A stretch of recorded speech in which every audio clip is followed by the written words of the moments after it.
What's going on, guys? Diggs Report here, and I am back with the final training camp review of the NFC West. Not wasting any more time, jumping right in.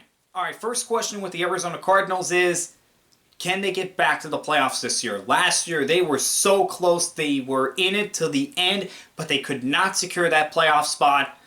And now, this team, they have another year with Kyler Murray and DeAndre Hopkins. You have a defense that just got Zaven Collins in the draft, another year with Isaiah Simmons.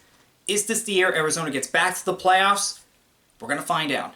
Arizona signed two veterans in free agency, A.J. Green and J.J. Watt. Both of these guys were 2011 draft picks. Both of these guys might be heading to the Hall of Fame, but their careers are coming to an end. We can see that. How much do Watt and Green have left in the tank?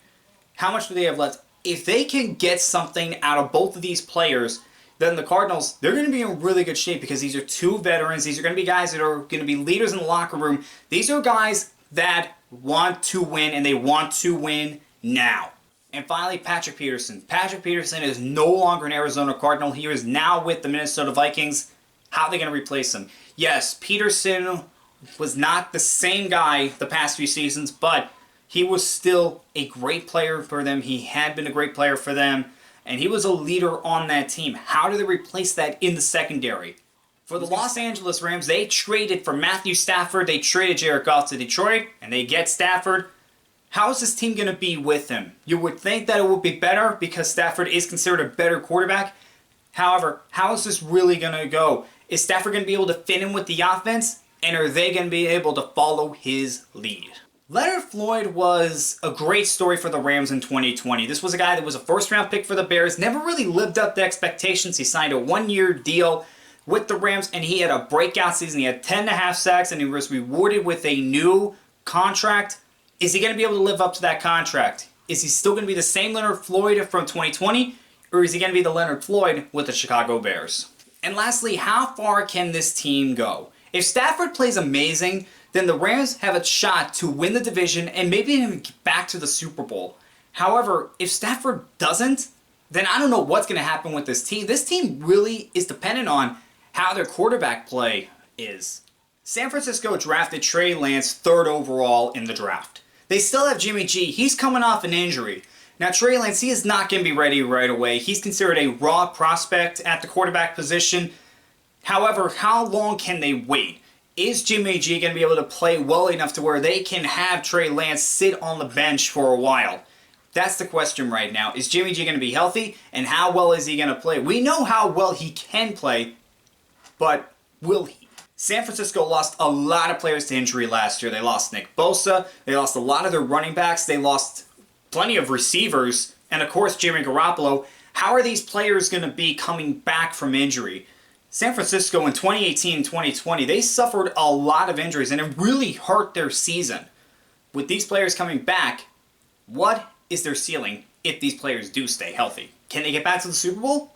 And I can't believe I'm asking this, but I feel like I have to. What's going on with Kyle Shanahan? Could he possibly be on the hot seat? I know that seems like a ridiculous question because this was a guy that went to the Super Bowl in 2019. However, if you look at his other 3 seasons, he's lost at least 10 games in each of them. And yeah, they did suffer injuries in 2018 and 2020. However, another 10-loss season? I don't know if his job is really secure. And really ask yourself this. Would his job be as secure if he didn't get to the Super Bowl in 2019? I think that's a fair question because 3 out of 4 seasons with 10 losses? That's not particularly good. This is going to be interesting to watch. If San Francisco falters, does his seat get warm? With the Seattle Seahawks, I'm wondering how unhappy is Russell Wilson really? We all know the rumors. Russell Wilson is unhappy with the Seattle management. We all heard about the supposed trade that the Chicago Bears gave to the Seahawks, which they declined. But how unhappy is Russell Wilson really? That's something that we need to figure out as the season goes on. If the Seahawks are playing well, then it's not really going to matter. However, if they don't, then these questions are going to come up. Seattle lost their best cornerback in Shaquille Griffin in free agency. Who's going to step up and replace him? This secondary used to be one of the best in the league with the Legion of Boom. Now, they're all gone, and again, they just lost their best corner in Griffin. And my question is, how well is this team going to be this year? There's been some drama with the Seahawks this offseason, and is it going to affect their play on the field? Last year they went 12-4, they went to the playoffs, but they lost in the first round. That's something to keep in mind. They lost in the first round last year after going 12-4. How well is this team going to perform with some of this drama that's been going on? We're going to find out. Alright guys, that was the last of the divisions for the training camp previews, and I'm not sure what I'm going to do next. I will let you guys know, and I'll see you next time.